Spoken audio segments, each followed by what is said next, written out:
Greetings. Welcome to this this first craft beer and brewing live webinar on brewing with Breakside Berkeley Yeast, brewing with non-alcoholic yeast. I totally butchered that title already. Tim and Anthony, I hope you guys forgive me on this one.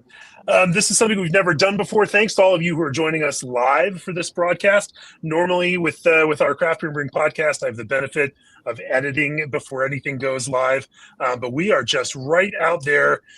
For all of you that are joining us, we've got comments going now. I see a bunch of them lining up here.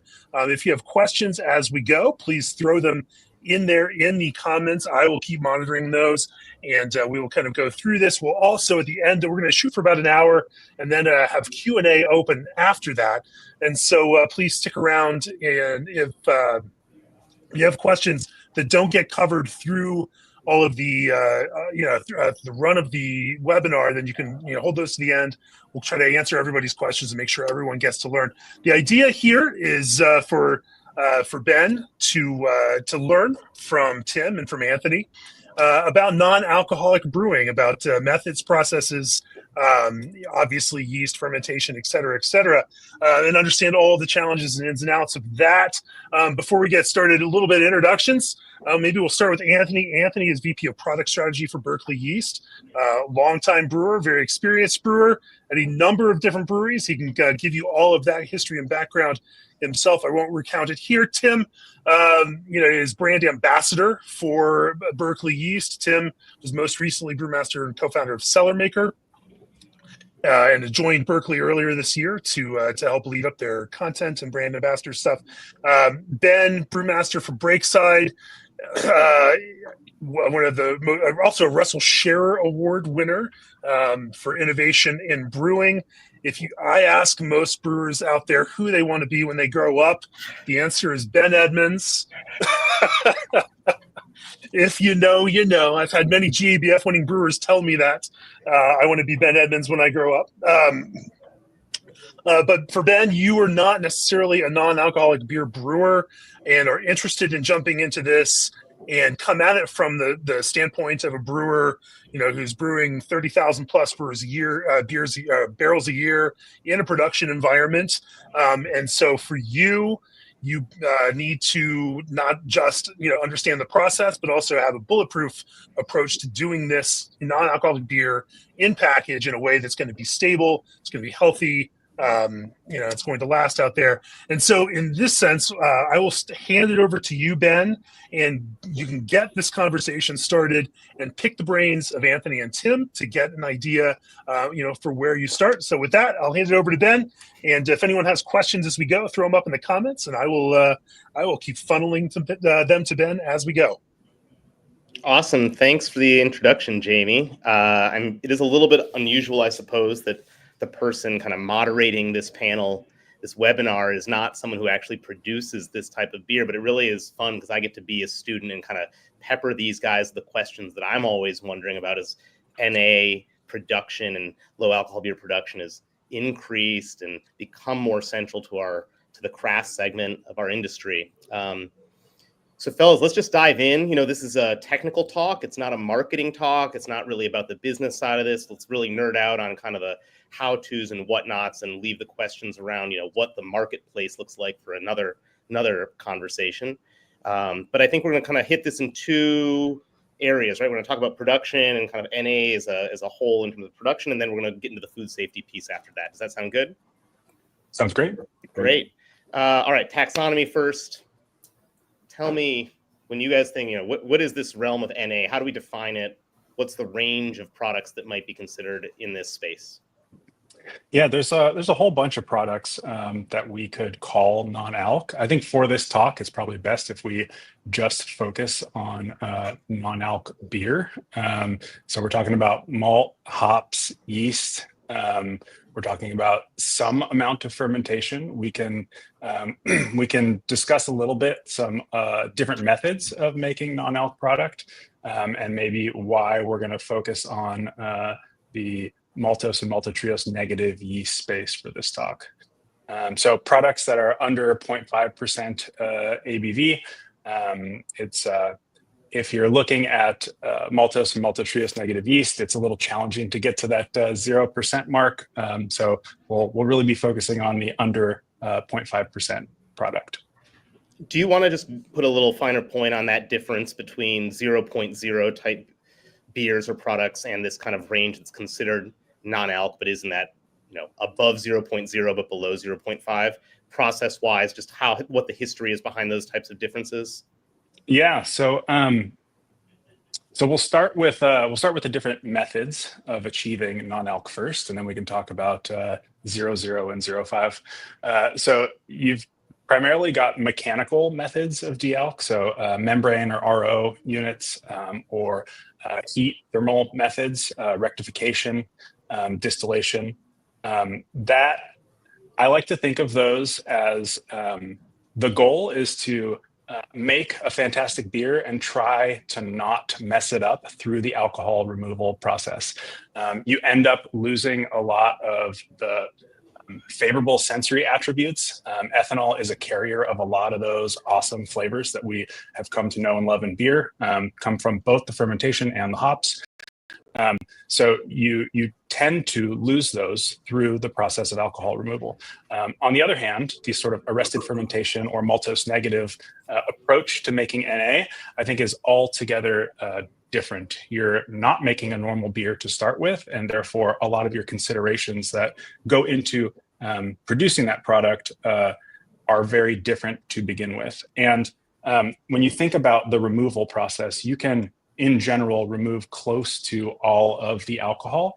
And in doing so, you can remove a lot of, again, the flavor components. With maltose negative yeast or arrested fermentation, you have to get some amount of fermentation to get the character that we know and love in beer. So there's always going to be some amount of alcohol present. Great. And then, so today we're predominantly going to be focusing on that the 0.5, 0.1, 0.001, or whatever you're going to call it, to 0.5 space. What do you see, either Tim or Anthony, as kind of the, from a production point of view, some of the advantages of working in the NA space compared to traditional beer fermentations? I mean, for me personally, it's when you think about NA beer, you have to approach it not like normal strength beer. So honestly, it ends up being just kind of this new playground for us to mess around in. There's a lot of techniques that you would use in the beverage world to make flavors appropriate for an NA beer. So there's a lot of like bench trialing and things like that. And for me as a brewer, like I like experimentation. I feel like, we've gained and learned so much over the past decade in brewing. And that kind of creative output it seems a little bit stagnant right now. And NA is really kind of revitalizing that, for me at least. I'd say some of the main operational benefits of approaching this from a yeast perspective is you don't have to invest in sort of the equipment side. I think it can be challenging for folks to correctly gauge what their market presence is going to be like. So you kind of get one shot when you buy the equipment. You have a certain capacity that you're buying, and if you grossly overestimate what your needs are, you're going to end up with a fancy stainless steel ornament in your brewery. Or if you grossly underestimate your needs, you're going to quickly sort of run out of the ability to sell to your customers, which means you're going to have to then look at finding another piece of equipment, coming up with the capital, decommissioning something that you've purchased to recommission something new. So approaching it from a yeast perspective gives you the advantage of being able to both prototype in a low risk environment, but then also understand if this is something that is kind of right for you to continue from a business perspective. It's just a very low risk way to approach exploration in the space. And these are, at least with our yeast, they are Saccharomyces, right? So as brewers, we're very familiar with fermenting with these. They do different things than your typical, say, Chico or whatnot, but it's you're still aerating your wort. You're doing a mash, even though the mash parameters might be different. We're making beer, and it's nothing too far outside the box that any brewer can't handle. Yeah, I think from my perspective, like there's any number of business reasons or market reasons why we haven't really engaged in the NA space. One of which, though, that you point to, Anthony, is just the tremendous barrier to entry on a lot of these. And by kind of the introduction of these maltose negative yeasts has really changed the game, the ability for craft brewers to play in this space in a way that's, I think, a little bit more, like you said, kind of at the benchtop or small batch level in a way that might be a lot more where the barrier to entry is lower, but there's still a lot of risks in there. And I'm sure we'll get to the safety piece, like I said, in the second half of this.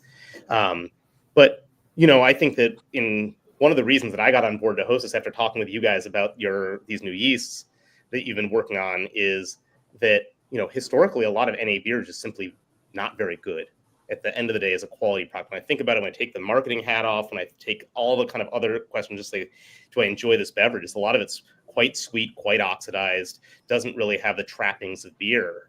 And tasting the beers made with your all's yeasts, that was one of the first experience I'd had with anything other than a mechanically separated type Bud Zero or really, high barrier to entry type NA beer, where I had it and said, oh, wow, this actually has a lot of the trappings of beer. And you guys have kind of been able to engineer that into that yeast. So I think that's creating another open door, another open opportunity for craft brewers.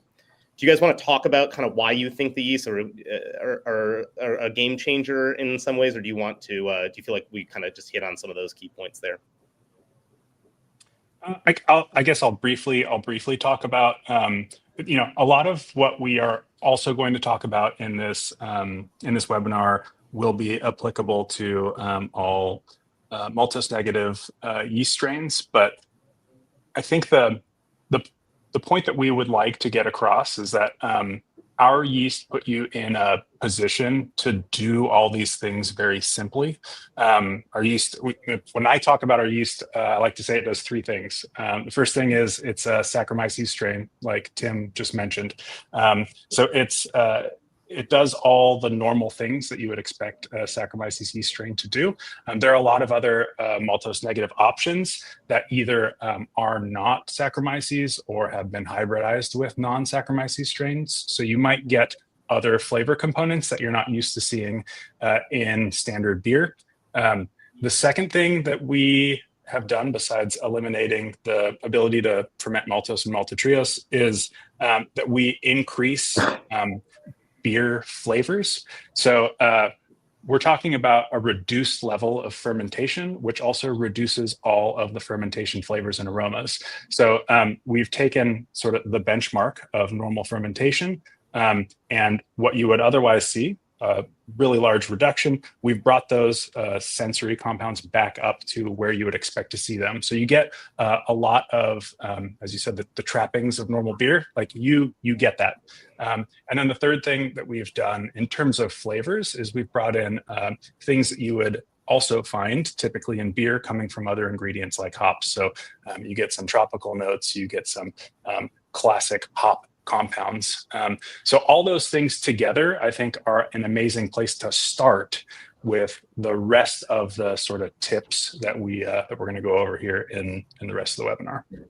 Yeah, and that word flavor is it's not something that we fully understand of where exactly it comes from. There are some chemical compounds that we have some idea, but with so little fermentation, even if you can get past the word aroma, it just doesn't smell like beer in any way. And that's why it was the yeast, the NA Classic and the NA Cabana, which are the two yeasts we sell.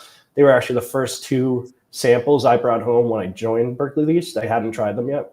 And I actually liked those better than a Chico fermented, same wort stream. So it was like 2.5% alcohol instead of 0.5. But they've got such great just kind of beer character that they make them extremely unique. And I haven't seen that with any of the other NA yeasts yet.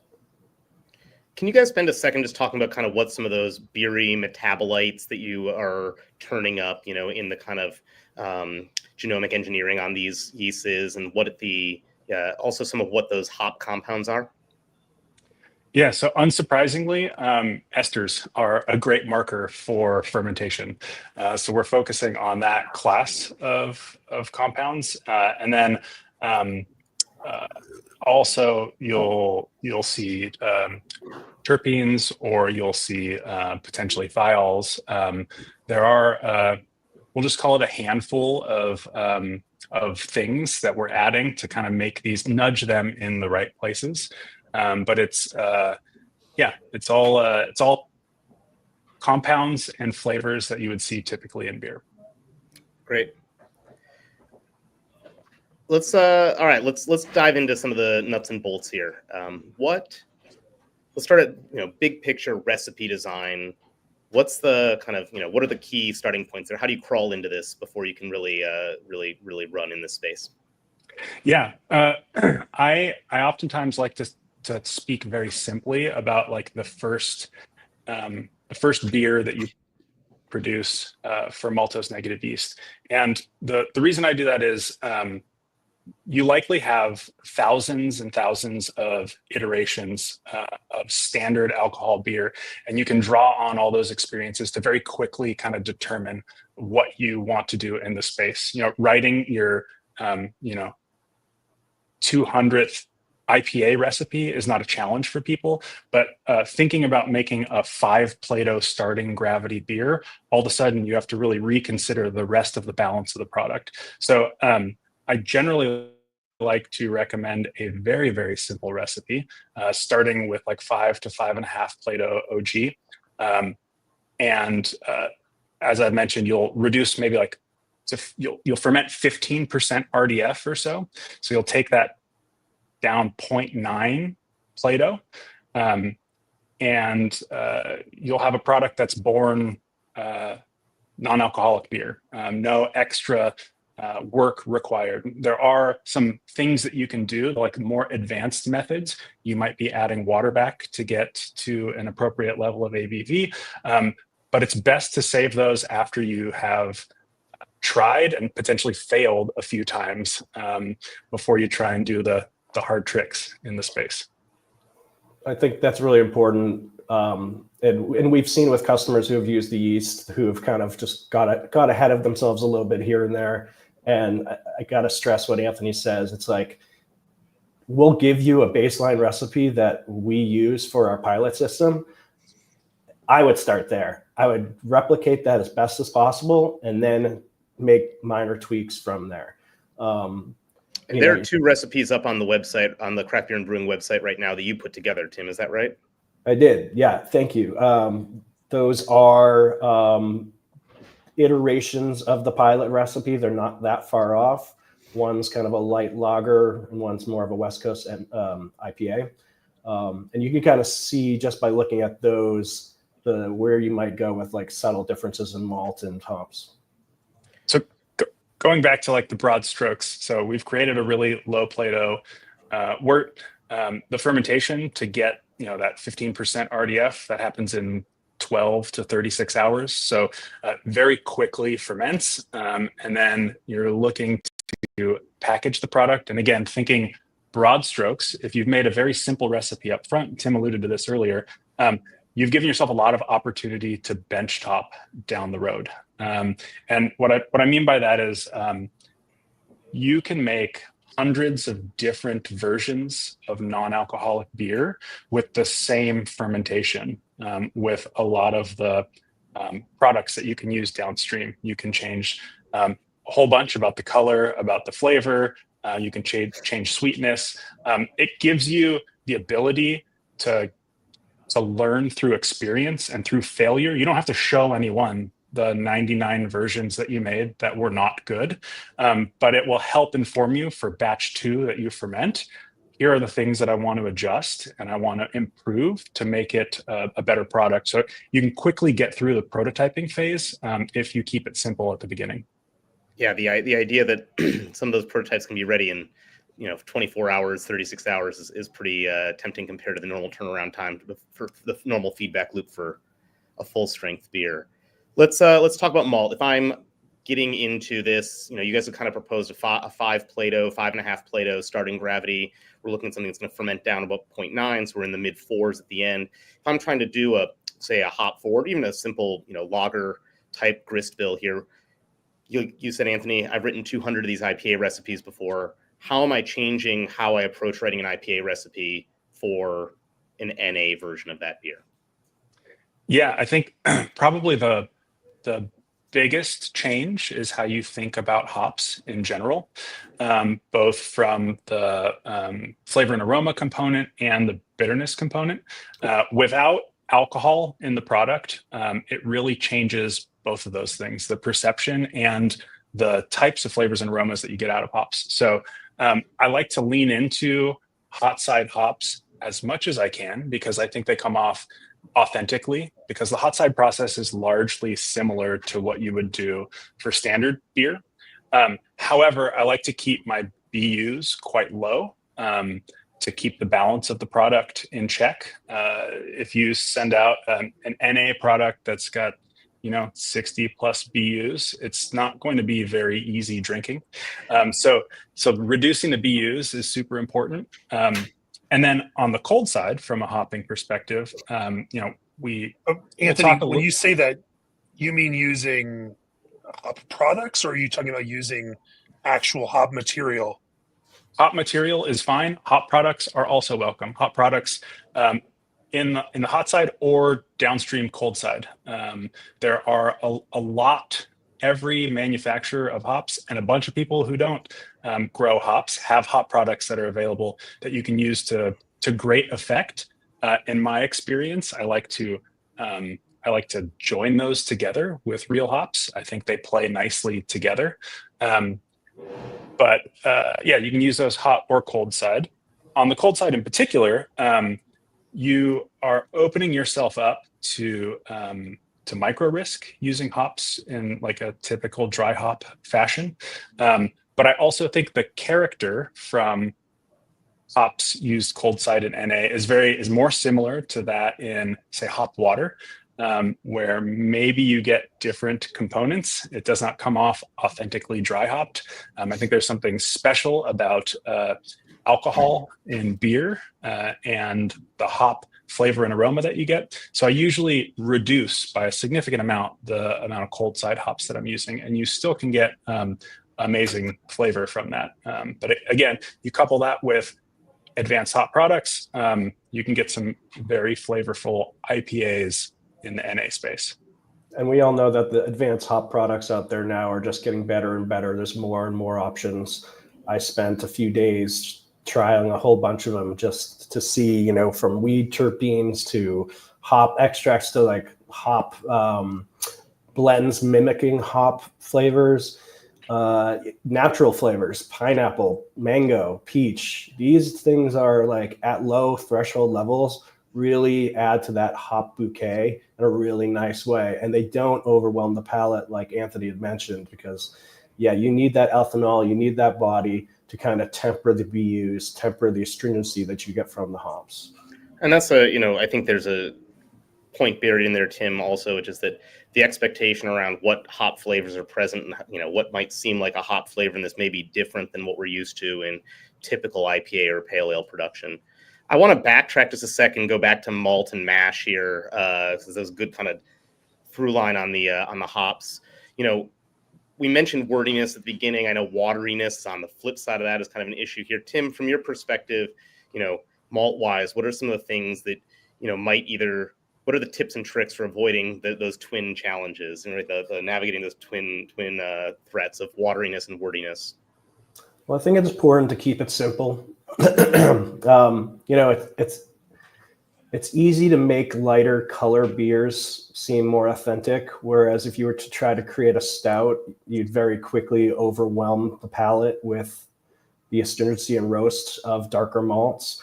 So if I'm getting into the NA space on the mash side of things, I'm going to try to probably stay in the world of lighter beers first and foremost. What we've realized is American two-row, it's a great place to start. It performs the way you expect it to. You get the amount of glucose you're looking for. For example, we had a brewery recently that, and I totally understand why they did this, but they did about, I think, 70% Maris Otter as their NA West Coast IPA base.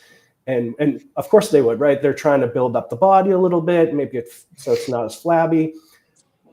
And we don't know that this is why this happened, but they had a lot less fermentation, and there just might not be as much glucose in that maris otter from the malting process, because we're not really getting glucose from mashing per se. It's kind of what's already naturally present in the malt itself. That's why we're mashing at 160 or so. We can release as much maltose as we want. That's not going to get fermented with the maltose negative yeast. It's really just minimizing glucose. Yeah, so that's an interesting point. Like you want to minimize glucose because you don't want to have, because that's what the yeast is actually taking up. But you also don't want too little glucose, is what you're saying. You want to get the exact amount of glucose to get to 0.5% ABV. Because you want fermentation character, so you need to make it to 0.5. So, run through a quick grist bill that you might put together for your basic tabletop benchtop trial here. Yeah, I think our pilot recipe here is, and Anthony can correct me if I'm wrong, but about 70% American two-row, 20% wheat for some body and head retention, and then a little bit of carapils as well for some body. Very straightforward. Yes. Yeah, you could 20% wheat is very helpful. Anything that increases the foamability and foam stability of the product is super helpful. You can imagine at a 5 Plato wort, you're missing a lot of the foam positive proteins that you would otherwise get from a standard beer. So leaning into wheat and carapils or carahel, if you want a little bit more color, super helpful to make the product feel more beer-like at the end of the day. No one wants kind of a much more pale and no foam product at the end of the day. It needs to look like beer if people are going to enjoy it. Yeah, what type of wheat are you guys for it? I would even. Sorry, fellas, I was just wondering. You guys mentioned wheat a couple of times. Are we talking malted wheat, torrefied, unmalted? What's your preference here? Malted white wheat is what we use as in our typical pilot recipe. Great. And if you're looking for head retention and you have the SOP for it, I would even say back off on your BUs a little bit and use some isomerized alpha acids. But you can add those in later. Sorry, it's not isomerized alpha acids. Tetra or hexa. Tetra, thank you. Tetra or hexa. Yeah. Is crystal malt as out of fashion in NA as it is in IPA brewing? It kind of is. I think you can use lighter crystal. It's possible, but it also does. Wordy character is kind of the main sort of enemy in the NA space, and you'll find between wordy and oxidation, there's a lot of overlap between some of the negative attributes that people call out. So I like to avoid that to start out so that you can get a pretty good understanding of what a baseline is. And then if you want to explore that, I think there's plenty of space to do that. But I think it's tough to nail that right out of the gate, is what I would say. And it maybe, I mean, correct me if I'm wrong here, but maybe it's not so much an issue, a concern with like non-fermentability or what it's doing for the kind of body and grist, but actually more toward what then will happen at post-pasteurization, how those kind of degradation products might kind of present in the finished NA beer, right? Yep. Exactly. All right, so simple mash bill. We're in the mash lauter ton here. Short and fast. What's the mash look like? Yep. Hot and quick. Since we're not really concerned with the enzymes at this point, we're just trying to extract what exists. We can move through the process pretty quickly, and you get an added benefit by going hot and fast. So a lot of times I suggest starting at the 160 Fahrenheit mark, and maybe go for 10-minute rest, and then mash off. I've seen people have success coming in much lower and immediately mashing off. I've seen people come in hotter. You can find there are quirks to everyone's brewing system. You can find success at a number of different places, but I guess the main consideration here is that the enzyme that does create glucose, alpha glucosidase, is, I think, denatured about 165. So anytime spent below 165, you are potentially making more glucose, which might potentially lead you to ferment more and then have to add water. So if you want to keep it simple, go hot and fast. And the place that I would consider playing around is what that does for the residual mouthfeel. So if you keep a lot of these bigger dextrins, you might change and impact the mouthfeel and the sweetness of the finished product. Whereas if you extend your rest a little bit more, you push things more towards maltose, you get a different mouthfeel, you get different sweetness, and you potentially also open yourself up to more risk because now you have more fermentable product for other off-target organisms. So by keeping it a little bit more complex in terms of the sugars on the hot side, you might give yourself a little bit of extra benefit from a risk perspective. And this goes both from a risk perspective and from a sensory perspective. I like to say there's no silver bullets in non-alc brewing. It's just a million golden BBs. So all of these little things that you can do to stack up in your benefit of creating a product that is, at the end of the day, both shelf stable and tastes good, you kind of want to just take the opportunity to do all those little things. As far as kind of like just timing on the mash goes, are you able to, I mean, given that you're leaving a ton of maltose and maltotriose behind, presumably there's other starches behind, are we able to pass an iodine test on this? Or is this something that's just, you just kind of got to roll with it with a timer? I don't think there's any reason to even test for iodine. Like there's no, the purpose is kind of moot. So I'm not sure if you'd pass, but I think you just go on time and then and ferment, and you'll see where you ended up. Yeah, in my mind, I almost think about mashing an NA beer as more of like almost when you're home brewing and you're steeping the bag of grains just to get some flavor.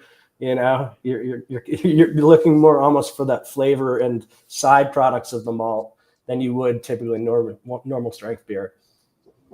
Yeah, and this is maybe less germane to the actual production of NA beer, but you know, have you guys tested what the kind of max level of glucose you're seeing if you do this 5 Plato this 5 Plato grist and run it with the pilot recipe you're talking about? Like if I mashed at 144 and let it set for an hour and then did a full step mash up, and how much fermentability would there be?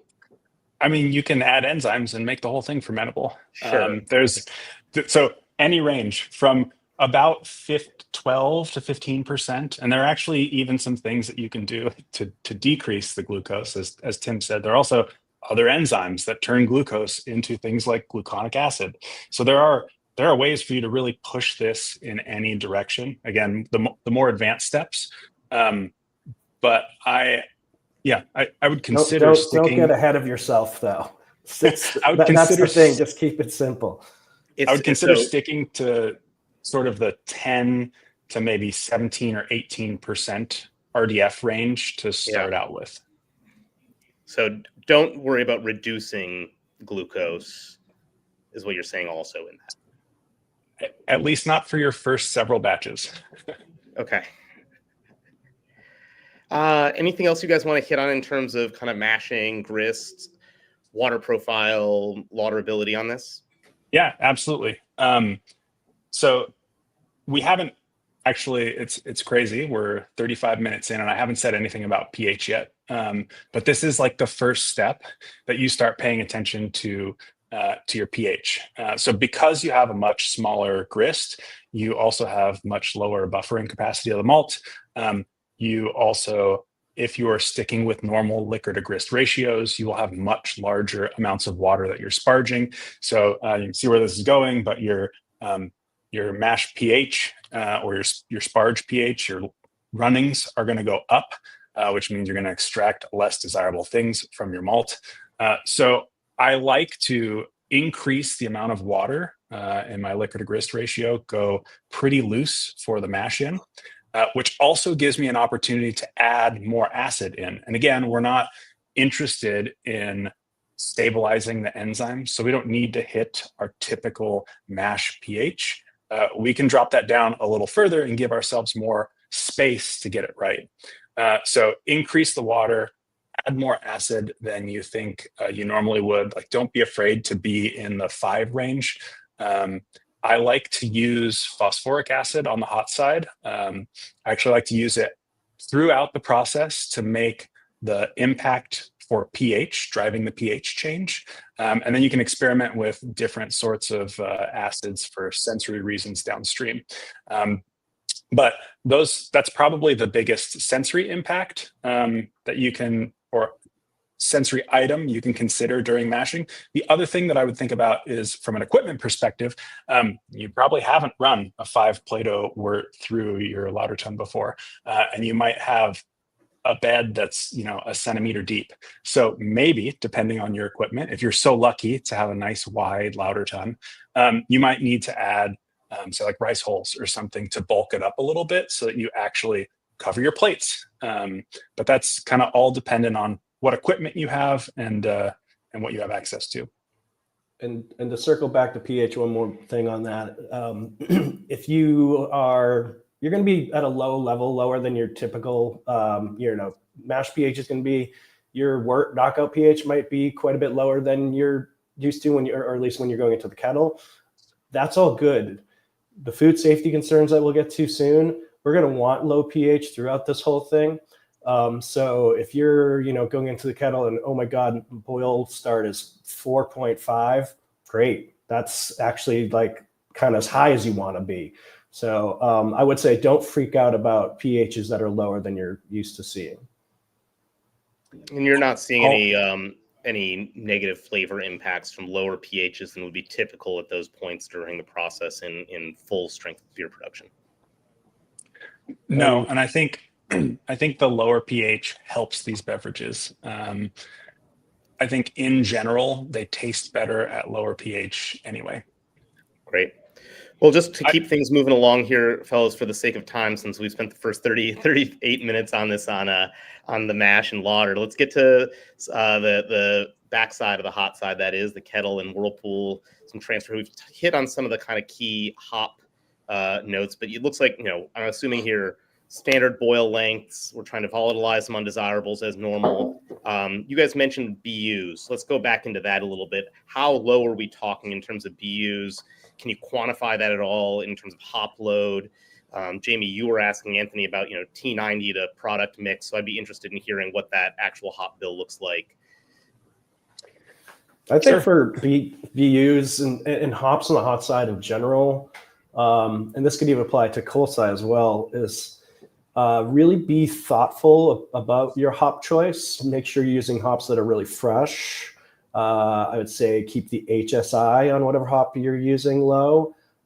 There's not much to hide behind on these beers. So a harsh bitterness, a high HSI of something like a Centennial might stick out more than it would in a normal beer. And, having a lower pH too in the kettle is going to help you kind of keep your BUs down too as well.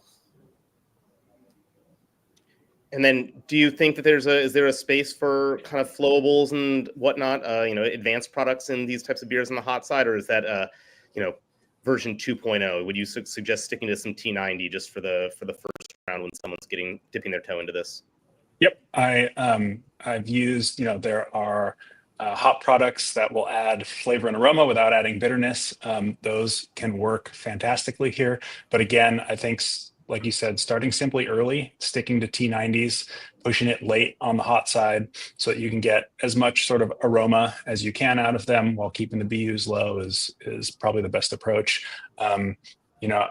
If you're making an IPA, starting in the neighborhood of 30 BUs isn't unheard of.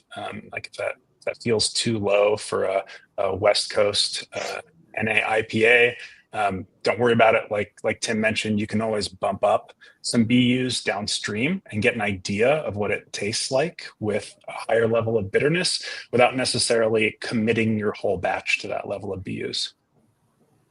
I think that from my perspective, just even thinking about, what a hop bill might look like, one thing we've learned in low ABV, like session IPAs and whatnot over the years, that, as those IBUs dropped closer to 25, certainly below 40, but especially toward 25, they seem to be a lot more stable. right? Your wort BU to finished beer change is a lot less dramatic than in a highly hopped situation. I wonder if here that's even exaggerated further by the absence of ethanol and other byproducts. That like 17 BUs on a 0.5% beer is the equivalent of 60 BUs, 4x or something like that on a 6% beer. And it seems like that would just be that those BUs would be a lot more permanent and less likely to drop out of solution either with dry hopping or additional products, et cetera. I think commercial examples that I've had mostly have been overbittered so far. I think it's going to take a good amount of bench topping to figure out, trial and error to figure this out. There's just something happening there where your beer's not standing up to those BUs. And I think that's actually my number one complaint about them typically is the hopping just seems kind of all over the place. So I think downstream products are probably, you're going to want to lean into them sooner than later because they're not going to give you that bitterness. In my conversation with you guys too, leading into this, we talked about avoiding dry hopping because of microbial risk, because of kind of the risk factors involved there. So it seems like there's this also, you guys have kind of advocated for a non-traditional hopping regime that kind of favors late kettle, maybe some whirlpool, but not cool pool hopping. Can you kind of talk about what you're trying to affect with that idea? Anthony, do you want to take that or?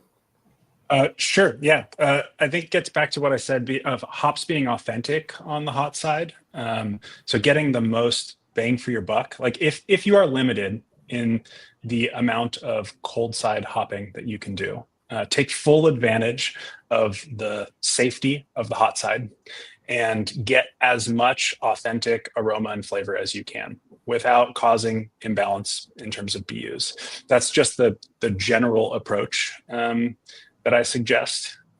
And we can, I don't know if it's ripe to talk about cooling at this point and kind of the rest of the process and the food safety aspects. But once you leave the safety of the hot side, you're squarely in the food safety danger zone. If anyone who's worked in a commercial kitchen of any sort knows that food from 40F to 140F is the area in which microorganisms can double. It's kind of the food temperature danger zone. Your beer at this point is no different. You have a nutrient-rich medium and an organism that we've pitched, maltose and maltose-negative yeast, that will only eat a portion of the nutrients available. So you kind of want to move through the fermentation temperature phase as quickly as possible to cool the product down so that, like a whole host of other products that can be food safety risks when they're warm, they're less risky when they're cold. You refrigerate milk to keep it from going bad. We're kind of moving in the same direction with the beer at this point. So we like to, we'll talk about aeration, aerate normally, ferment at 68 degrees or so with these particular yeast strains. If you are going to use cold side products of any sort, you can consider a couple more golden BBs to add to your process here. You can add more acid to help give yourself protection. So the pH drop that you will see coming out of fermentation might be something like 0.6 to 0.7. If you need to move further, so if you want to get underneath 4.2, which puts you in a really good spot, you can consider adding your acid first and then adding another product on top of that. You could consider cooling the tank down before you add your other product. If your beverage allows for the use of typical preservatives, you can add those as well. Like, those aren't going to protect you broadly against all organisms, but they will help you against some organisms. I think it's like worth noting that your house yeast is an off-target organism at this point, right? Like, if that gets into these fermenters, you're going to keep fermenting and you're going to have product that's over 0.5% ABV. So really anything else that makes its way into those tanks is a risk for you. So adding hops soft crash or on the day of cooling is much more beneficial than, say, adding hops at the beginning of fermentation. There are all sorts of things that you can do to increase your risk of making beer that you like to drink through the use of temperature. Any kind of cellar touches, changes to SOPs, changes to cleaning regimes, CIPs that you guys recommend in advance of pitching in one of these maltose triose negative yeasts? I think obviously sanitation, cleanliness is important in brewing no matter where you are, but with the food safety concerns of these beers, I think this is a perfect opportunity. If your company's getting into the NA space, now's the time to really go over your SOPs. Now's your time to really do group training on how your SIPing, how CIP goes. Are people attaching hoses to the tanks the proper way, grabbing the gaskets the proper way? I mean, any little touch could be a vector for bacterial load. And so, a 24-hour or 8-hour shift training period where we're just kind of going over the basics one more time. I've worked at enough breweries, I've collabed with enough breweries that these things can get a little wishy-washy over time, and it's fine because beer has alcohol, but this does not. This is very low, so now's the time to make sure that everyone's on the same page. What about any type of stabilizers or additional kind of acid additions, acid stabilization, chemical stabilization, anything that you guys kind of recommend other than pasteurization, of course, which we'll get to in a second here? Well, pH is a very strong antimicrobial weapon. So we do know that if you're down at about 3.8, your beer is somewhat safe against pathogens. We are still highly recommending pasteurization for our products, but if you were to, let's say, go slightly rogue and say, you know what, I trust my SOPs and I think I can make a safe product that's not going to hurt anyone, I would make sure to be adding plenty of acid to your beer, whatever choice you want. Anthony brings up the fact that he likes to mess around with various acids to kind of get different mouthfeels and effects. But I would be sub 4.0 for sure, if not 3.8 or lower. And now that might mess with the balance of the beer, but what's better? A little bit off balance or a beer that's not as safe? One thing that I think on the cellaring side of this that you guys mentioned is you don't want to crash these beers quite as hard. You want to get into the snafus that can come from that. Yeah, you don't want to make ice beer. It's certainly something that people have easily overlooked. You're just on autopilot. You just chill your beer. So you want to stick to 36 or so, something in that range, so that you don't have the alcohol there to prevent from making ice. But just kind of answering your question a little bit more in terms of any other cellar processes that you would consider, like fresh, clean on all equipment. This doesn't follow normal beer through any process line, again, for the reason of potentially picking up your house yeast strain. So it's got to be the first thing through the filter and any process line. And once you're in the bright tank, I had mentioned, that's a fantastic place to play around with stuff. So for your first couple of batches, you'll probably be sitting on something in the bright tank maybe longer than you're used to sitting on. You do want to move it pretty quickly through the process through pasteurization. That is the absolute gold standard and kind of sets you up for a stable product. But if you're in the bright tank for a little bit of extra time while you bench top and figure out what you ultimately want to do with this, as long as you're cold, you're in a pretty good position. In terms of, we touched on it a little bit, but there are plenty of resources and people available that can help you vet alternative processes to pasteurization. Process authorities out there, they are well equipped to help you understand if your process kind of meets the food safety requirements for you to be having safe product out there. Yeah, and I would like to just make sure it's clear that when we talk about pasteurization as the gold standard, we're talking mostly about tunnel pasteurization, also batch pasteurization. We want the product to be in the package when it's being pasteurized. If you are doing flash pasteurization, it's better than nothing, but of course there's going to be touches after flash pasteurization. That's going to be happening before it's packaged. So just keep that in mind and not think that that's a silver bullet of any type. I think we're starting to kind of verge into this really important piece of the kind of the puzzle here, which is the food safety side. Is there anything else before we kind of fully go into that in terms of hops, in terms of cellar touches that you guys want to kind of put a bow on?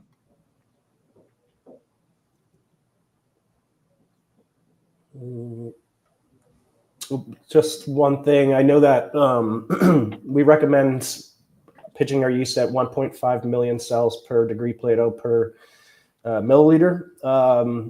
It sounds like kind of a high rate, but that's because we want to rip through fermentation so fast. Again, if the tank's cold in 24 hours, 48 hours, we've done a really great job of protecting that beer. So just wanted to, if people are on our website and they see these numbers and wondering why it's so high, that's why.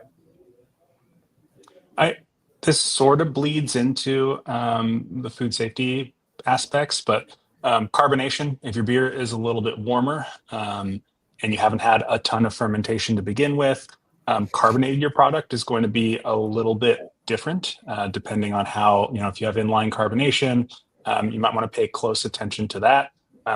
Also sort of through the packaging process, if you're relying on foam to purge out headspace of your container, you will have to make some considerations to what that looks like, especially if you haven't done anything to maybe increase the foam stability.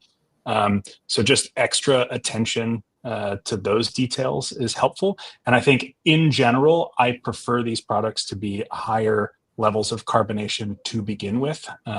So closer to like the 3 range. Anything that you can do to help people get the idea of fermentation and give you all the cues that you're drinking a fermented product is super helpful. It also helps carry the aromas that you have made and took time to put into the product to people's noses. So it has the added benefit of giving you some extra benefit from the food safety perspective. So higher levels of carbonation, that's alcohol, acid, carbonation, all these things help keep the product stable long-term as well. Great. All right. Well, I'm starting to see over here in the comments here a lot of food safety questions around pasteurization, around the practicality of achieving all this, and what the kind of baseline standards are. So let's run through from your guys' kind of top level view here. What are the, what's the pecking order? Where do you start with food safety on the backside of these beers, and where should we focus first, and then from there on down the ladder? I think the easiest thing to do, the best way to protect yourself is through the batch or tunnel pasteurization.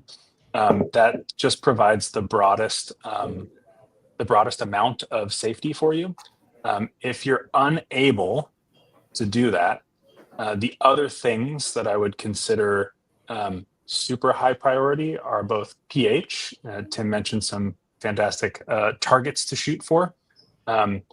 Carbonation being at about 3, cold chain. There are plenty of products out there that have no stabilization and will spoil quite readily when they're outside of a cold chain. And if you're able to maintain and prove that you have a cold chain for your beverage, I think as long as you've taken care to make sure that you haven't picked up any off-target organisms along the way, you can do great with cold chain. But it does require a level of care and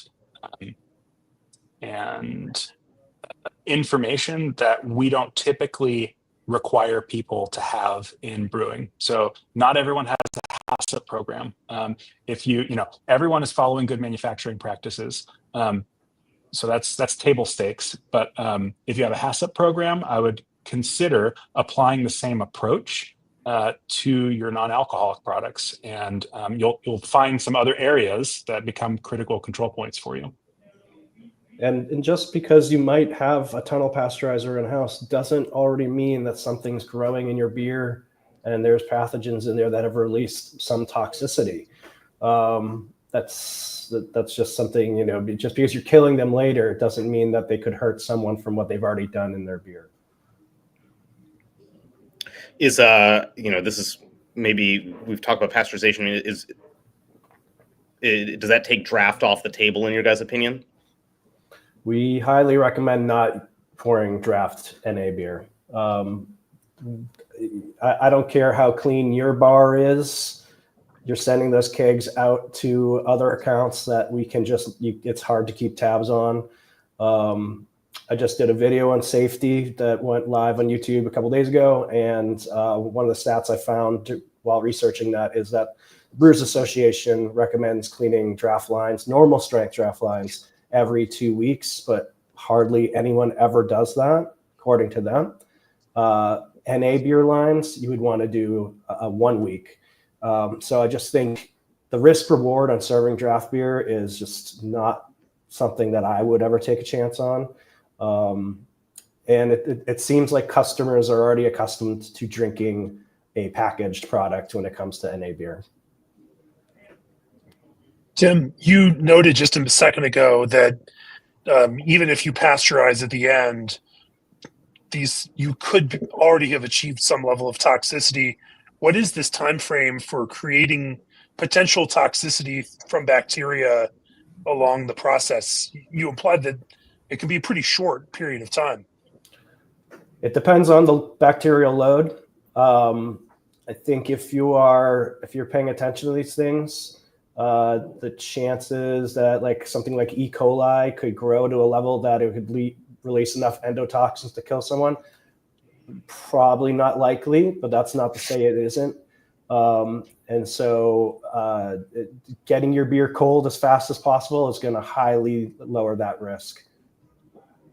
I think one other thing that I'll chime in there on is, I went into this past World Brewing Congress last summer in Minneapolis, kind of really wanting to see, think a lot about NA beer, and there were a lot of presentations that were finally drilling down onto this pathogens and the toxicology question, because a lot of it was kind of hearsay and specious and hadn't really been dug into. And if anyone's interested, there's a number of presentations that are available on the MBAA or SBC websites that speak to this issue about the actual ability to grow pathogens in a beer and NA beer environment and an NA beer media.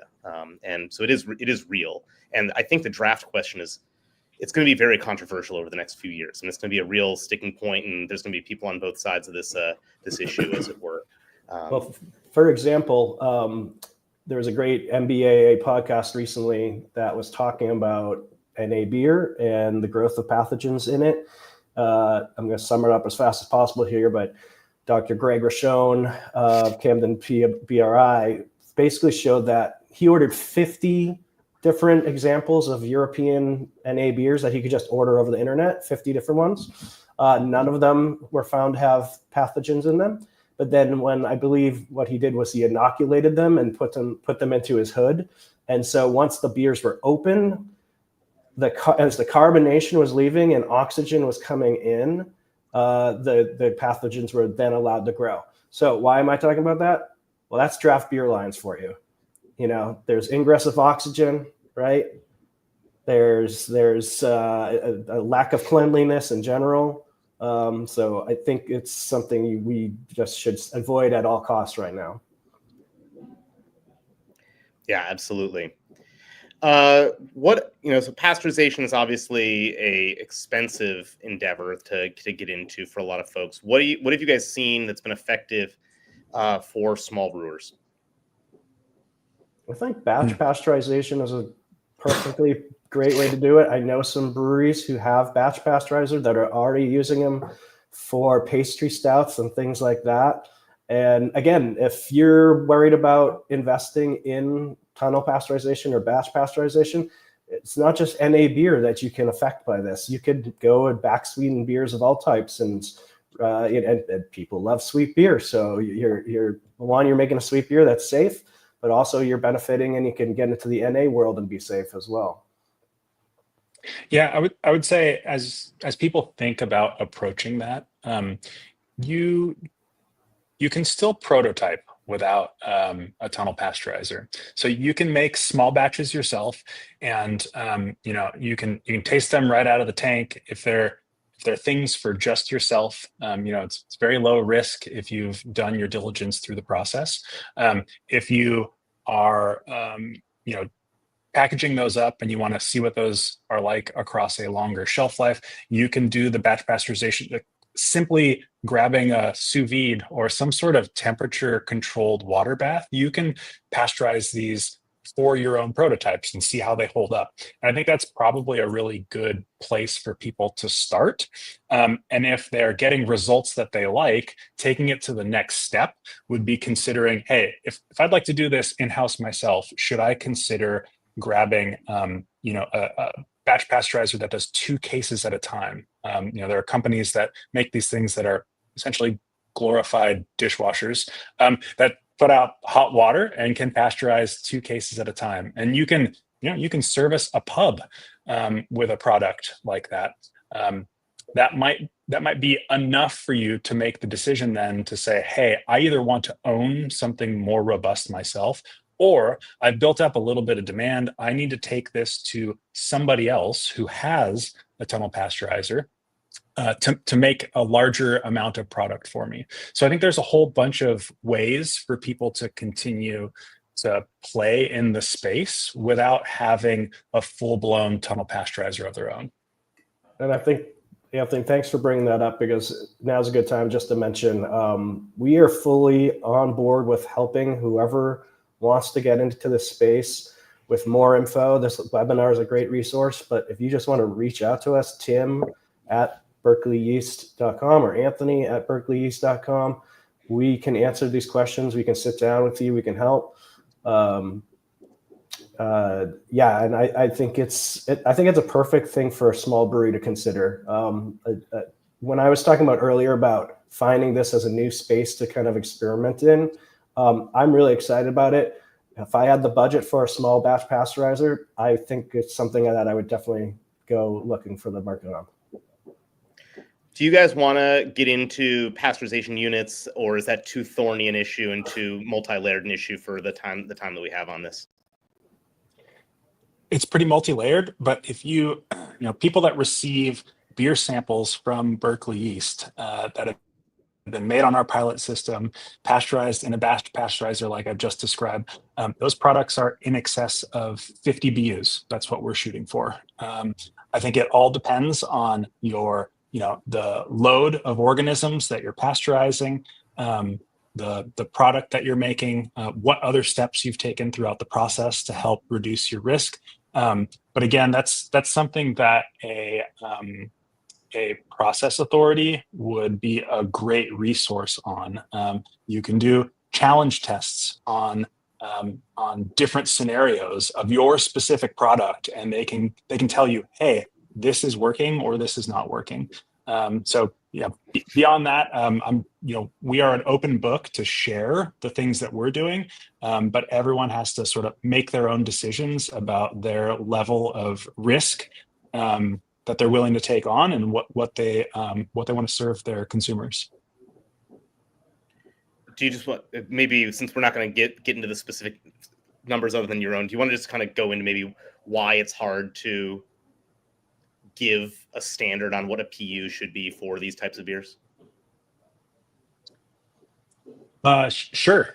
So I mentioned it depends on the load. If you have, if you have a huge amount of microorganisms and your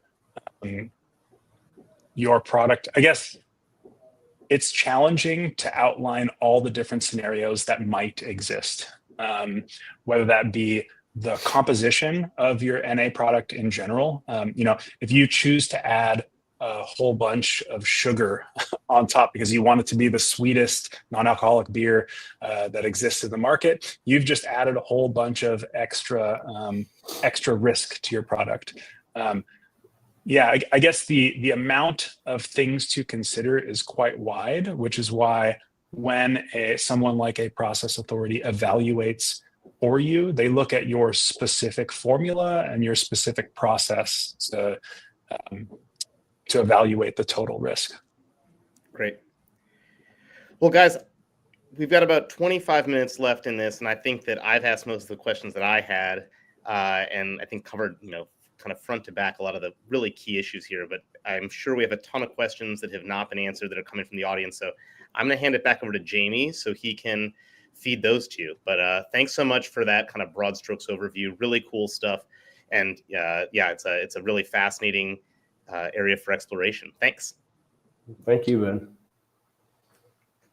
Cool. I'll get questions started off just with something back on the creative side a little bit.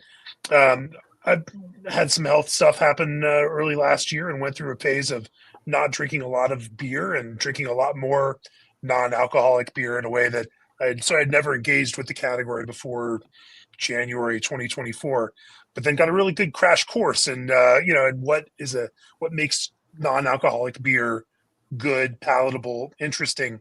You mentioned this like 4 Plato, body, and then finding balance in that texture becomes a big part. And I think, as I was trying to get out with some of those hops questions earlier, hops, providing texture to this to give it a beery flavor. As you mentioned, Anthony, adding hot side hops with, so that there's a little bit of the cooked hop flavor rather than just raw hop flavor also adds to the perception of beeriness. Are there other creative tricks that you all use or that you have seen employed by other brewers to build more of the beer idea to the flavor of these non-alcoholic beverages so that they feel more compelling? They're not just technically scratching the box of non-alcoholic beer, but they're actually nice to drink non-alcoholic beverages. Yeah, I'll mention something that I have used to great effect with these products that brewers don't often think about, and that is just plain old salt. It is surprising how much you can influence a beer with salt at what I would call imperceivable levels of saltiness, but that changed both mouthfeel and sweetness. So that's something that I encourage people to play with. It doesn't take much to nudge it in a favorable area. There are also, I kind of mentioned that there's a lot of bench topping that happens, and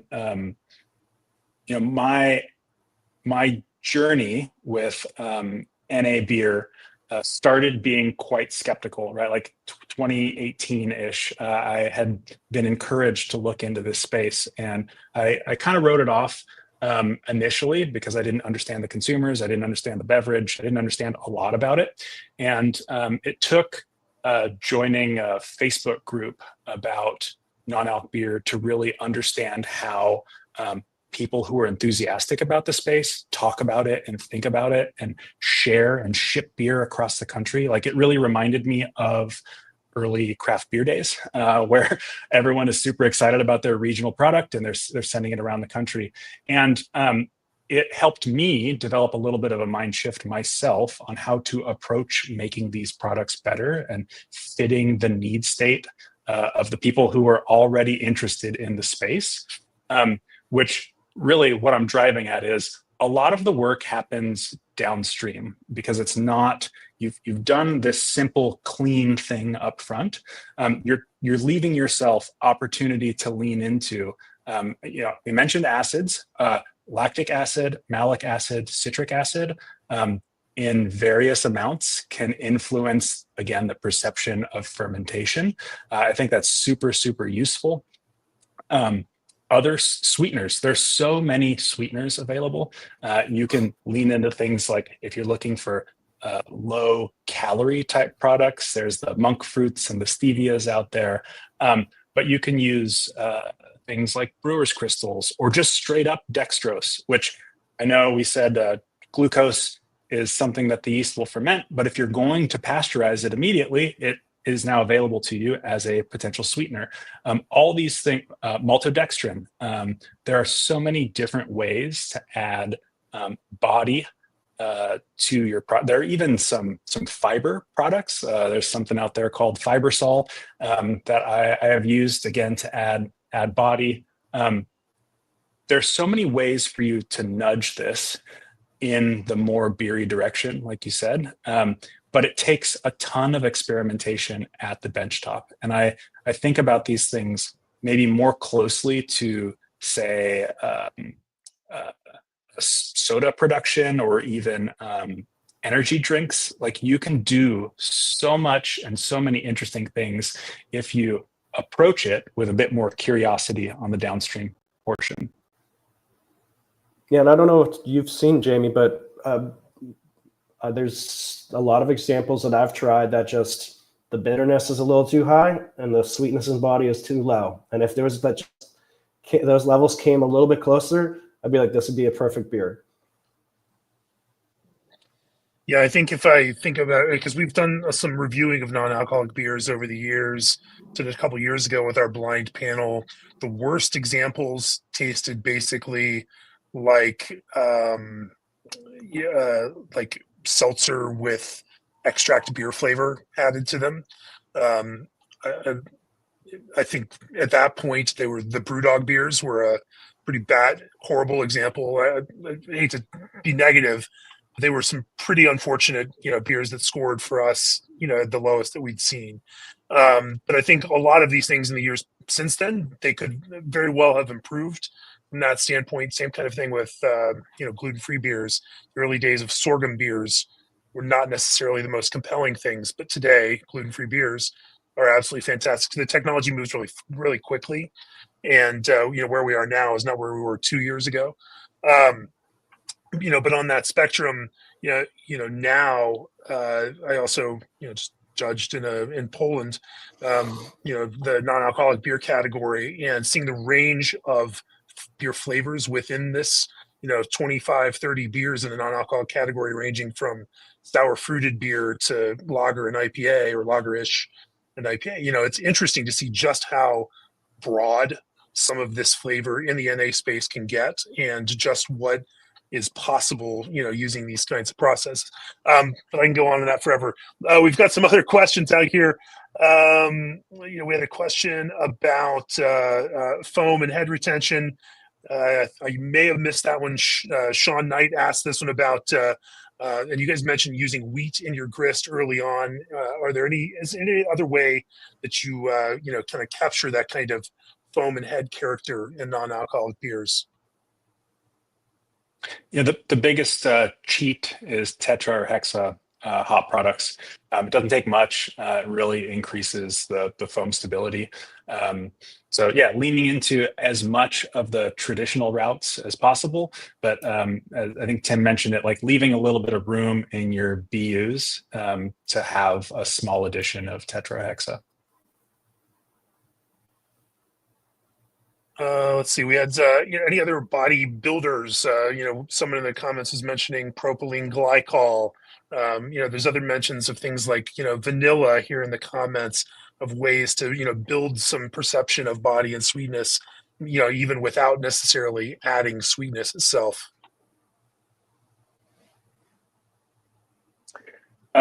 Yeah, I think some of the products that I mentioned cover that, like Fibersol, particularly maltodextrin and brewer's crystals again can work. Flavor houses also have products that they use to help influence mouthfeel. They're generally pretty guarded about what's in there. Their own proprietary blends of things, but there are products out there that you can, from flavor houses, that you can use to help build some component of mouthfeel.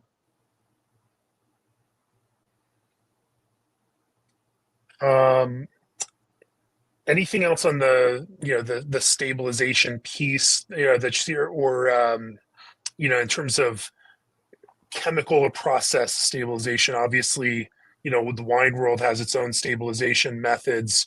You all are mentioning pH, but you're not talking about some of those other stabilization processes that other beverage categories may use. Is there a reason why or why not? There isn't much research about preservatives in non-alc beer. So it's really hard for us as a company to recommend anything as, again, silver bullet. We do work with companies that use preservatives like potassium sorbate or whatnot, along with other factors like flash pasteurization or whatnot to help lead towards a safe end product. But there's Anthony, what's the name of the stabilizer, the killing organism that's they use in Germany that's not legal in the States yet? Kyver? Oh yeah, like Nagardo. Yeah. There are definitely products out there that I think can assist in stabilizing products. And full transparency, when I was making NA products, I was evaluating all of these things as alternatives to pasteurization. And I think the conclusion is ultimately where your level of risk tolerance is and what your product can support.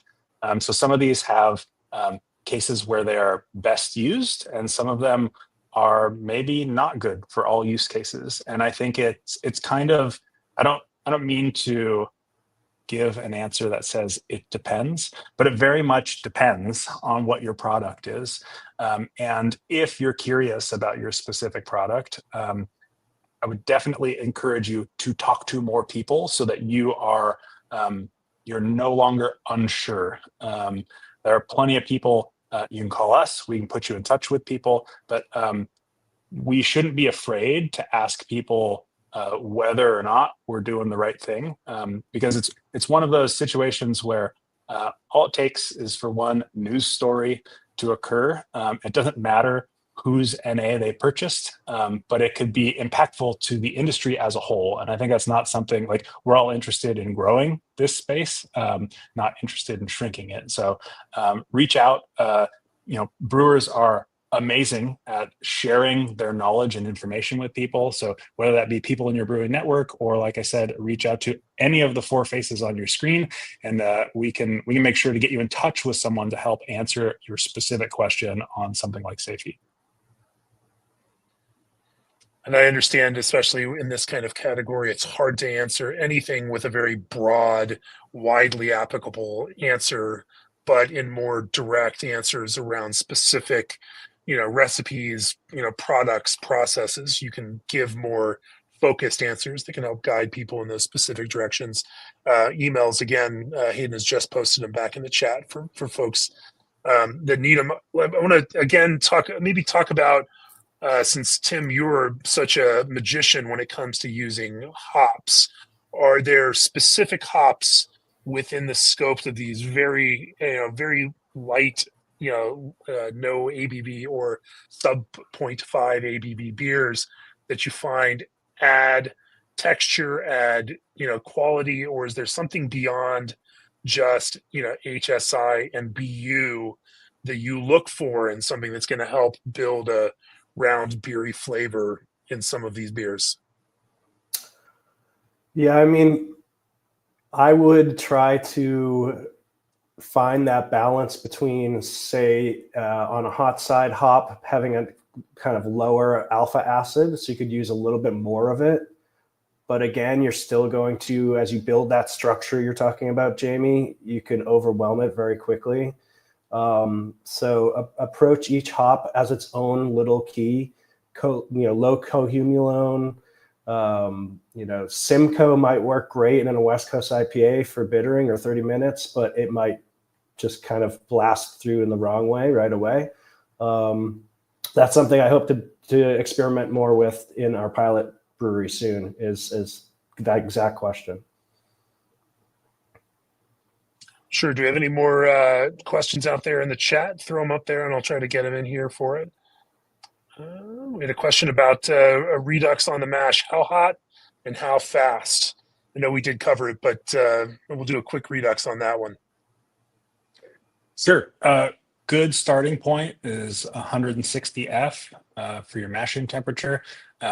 Start with like a 10-minute rest before mashing off. The range of things that can be successful, I've seen people as low as like 155, people as high as like 165, and spending any number of minutes in rest, from 0 minutes in rest to some people as much as like 30 minutes of rest. So start at 160, 10 minutes, and go from there. We just had a question about hop creep. I assume in this one, since we're not fermenting maltose and the enzymatic impact, it is not going to help affect these yeasts in fermenting more of the small amount of glucose you put into this. So that's actually a really good point. I'm glad it came up. One thing you wouldn't want to do is add your hops into your fermenter at knockout of your wort, because the hops do contain amylase enzymes that are going to break down the starch into more glucose. So you're actually going to be coming out of spec during that fermentation period. We've seen this happen before. You're also adding hops, which we know they're an agricultural product that have bacteria all over them. You're adding them at the most sugary point where there is no fermentation. And those certain pathogens Anthony mentioned, they double every 20 minutes, I think, right, Anthony? They can. Yeah. So don't add hops at the beginning of fermentation. Add them when you're crashing your tank. And I think we kind of glossed over this a little bit, but in general, you guys actually kind of, for flavor reasons, not just food safety reasons, kind of don't love dry hopping these beers. We did a pilot batch recently, and I think we dry hopped it at 0.7 pounds per barrel, and that actually seemed pretty nice. Yeah, that was not leading you toward those kind of wordier flavors then, or the tea-like extracted flavors. Correct. I think what it allows the hops to really sort of punch above their weight in such a it's a very it's a lighter matrix to begin with, and you're not getting more of the vegetal component, the agricultural component from hops. So it's I would say it's, again, start low. You can always add products downstream to bump it up to help give you a sense of like, hey, how much more might I need to add to get the intended effect that I actually want here? I could even pasteurize those hops. That's a small enough amount. Put that in a microwave. Just that's actually something that we haven't talked about. I'm actually glad you brought that up. These products as a whole the COGS can be pretty favorable because you're using less of almost everything. And they show up on the shelf often pretty close to the same price point as standard beer. So there's quite a bit of space there for you to play, which might make it something worth exploring. Yeah, and if there's transformation is not a thing with these yeasts. In our own special way, they are. But I was going to say, if this is a space that you want to play in, but you're like, tunnel pasteurization is the way I want to do it, but I'm not going to get involved. I don't have the money. I don't have the budget to do that. There are co-packers out there who we work with that have tunnel pasteurizers, and it might be worth just having a conversation with them, and we can connect you with them. Anthony, what's the smallest package size that you sell these NA yeasts in? Yeah, so right now these are kind of a made-to-order product for us. Of course, for trialing purposes, we can get you small amounts to pitch and trial. We'd be looking to do that, of course, for someone who's looking to grow a brand. So if you wanted to get a 1-barrel pitch one time, maybe we could help you out with that. But we're looking to have larger orders, I guess. So again, for starting out purposes, we can accommodate small pitches. You might have to be flexible at this time in terms of when those products are available. And then after that, if you're looking for like 30 barrels or more, we can make sure that we have yeast available for you, made to order. We have a question there about, asking brewery transparency about process. I don't think that's something that this group can speak to necessarily, but I do think that it's a broader issue that the entire craft beer world will have to answer. And that certainly a question that I have when I walk in and see a brewery offering a non-alcoholic beer, particularly if it's on draft. I would love to see where they checked off the last, time that draft line was cleaned, and want to, there's an immense amount of trust that has to take. Again, this is from the producing the product standpoint. How breweries then communicate that to consumers is going to be another big question down the road if this product category is going to continue to grow the way that it is.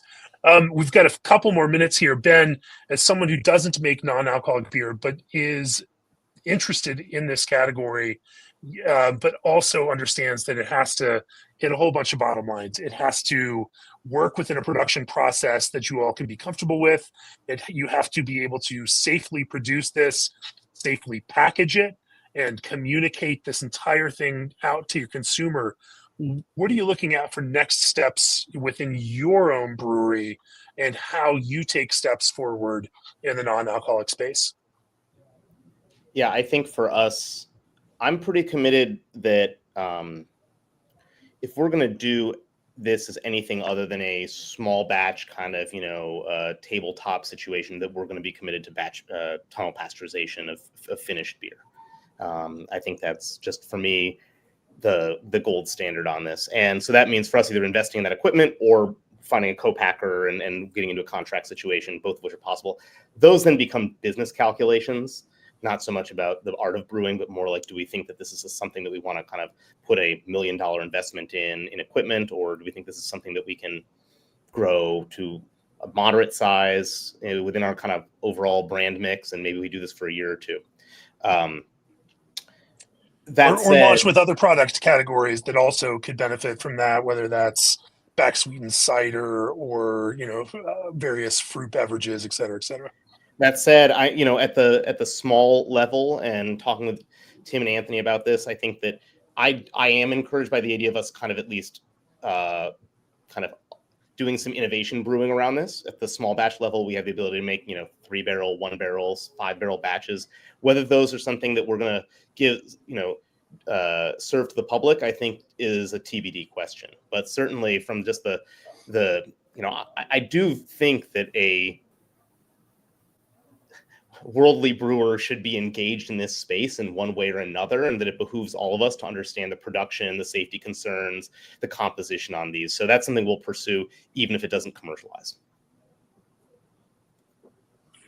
Sure. Anthony and Tim, we had some questions about geographical legality and ability. Talk about that. There are folks who've tuned in from the South Pacific, from Europe, and other places. Are there some, there's a whole patchwork of different laws, and, how does that impact brewers that want to potentially brew with these yeasts that you all are making? Currently, we are only available in the US. That is, largely due to, like you said, the laws and regulations that other countries have around GMO products. It is, however, something that we are looking into pursuing with places that would be favorable for us. So places that allow it are definitely up for consideration. If you have a specific question about a specific area, again, feel free to hit our emails and we can talk at length about whether it is allowed in your country and whether it's on our roadmap to get used to.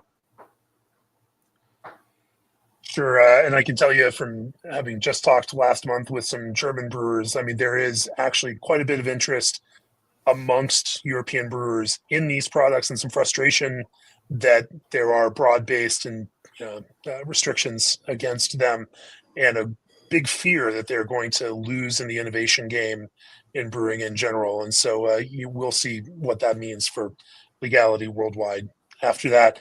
And then we've got one last question out there in the chat. What have you been drinking, Ben? Only, that's between me and the bartender here. Whether it's NA beer or regular beer, who knows? Well, that takes us past 90 minutes. Ben, thank you for leading this conversation. Tim and Anthony, thanks for sharing your expertise in this rapidly evolving, interesting segment of the beer world. It's amazing to watch just how fast NA beer has been growing, to see how it's gaining a foothold. Obviously, still much larger in Europe potentially than it is here. But with today's focus on healthy lifestyles and wanting to be social, drink beer in these kinds of places, but maybe potentially drink less alcohol without drinking less beer, I think there's a huge growth potential for this. I've worked it into my own personal consumption, even mixing alcoholic beer and non-alcoholic beer through the course of drinking, just to, again, enjoy the process, enjoy the people, enjoy the places and spaces, but not get drunk in the process. And so I am absolutely thrilled and excited to see more tools and see Berkeley and others bringing more tools to this entire category to ultimately make better and better and better non-alcoholic beer.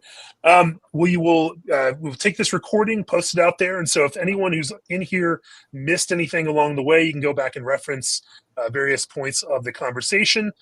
Tim and Anthony's emails are out there in the chat, so feel free to drop them a line. Is there anything else that you guys want to know before we wrap up here? I just want to say there's already a lot of materials on the Craft Beer and Brewing website. There's a best practices document that Anthony and I worked on. There's 2 recipes. There's some videos about safety. I'll be doing another video about recipe design soonish. And so, yeah, there's a lot more than ever out there for anyone who wants to get started in the NA space. Great. Well, thank you all. Cheers. Thank Thanks, you. y'all.